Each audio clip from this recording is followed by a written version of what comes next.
તમામ દુઃખોથી મુક્તિ, જન્મ મરણના ફેરાવાથી મુક્તિ, એવું પ્રાપ્ત કરવું એ મનુષ્ય જીવનનો ધ્યેય છે. અને એવો ધ્યેય ન મળે ત્યાં સુધી પારકાના સુખને માટે જીવજો. પોતાના સુખને માટે તો બધું આ દુનિયાની બધી વસ્તી, જાનવરો બધા કહે ને, ઝાડ પાન બધું પારકાના સુખને માટે જીવે તો ઉર્ધ્વગતિ પામે. પોતાના સુખને માટે જીવે એ પછી બહુ બાઉન્ડ્રીમાં જીવે, દુઃખી થાય પછી. એટલે પરોપકારમાં જીવન કાઢજો. જો આત્માનું જ્ઞાન ન મળે તો સંસારમાં સુખી થવાશે. અને એનાથી ઊંચો ધ્યેય આત્મ સાક્ષાત્કાર પામી કર્મ બંધન પૂરા કરીને મોક્ષે જવું, એ છેલ્લો ધ્યેય. એટલે આ જગ્યાએ તમારી કેટલી મોટી પુણ્ય છે તો આ ટોળામાં આવ્યા જ તમે. દાદા ભગવાન કહેતા, કોટી જન્મની પુણ્ય જાગે ત્યારે જ્ઞાનીની સત્સંગ મળે, જ્ઞાનીનો.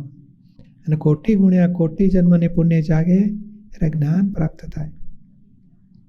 એટલે આ બહુ મોટું પુણ્ય જાગ્યું કે આપણે અહીંયા આવ્યા છીએ.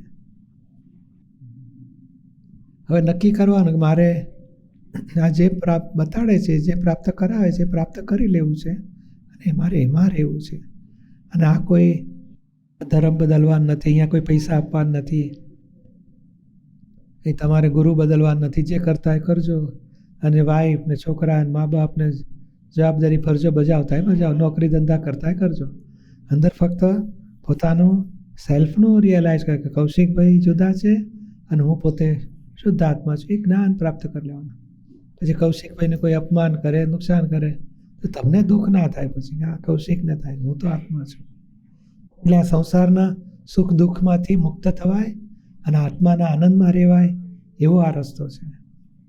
સમજાયું ને? એટલે અહીંયા તમે આવ્યા છો તો આ પ્રાપ્ત કરી લેવાનું, ખોટ નહીં જાય એની ગેરંટી. જય સચિદાનંદ. જય સચિદાનંદ.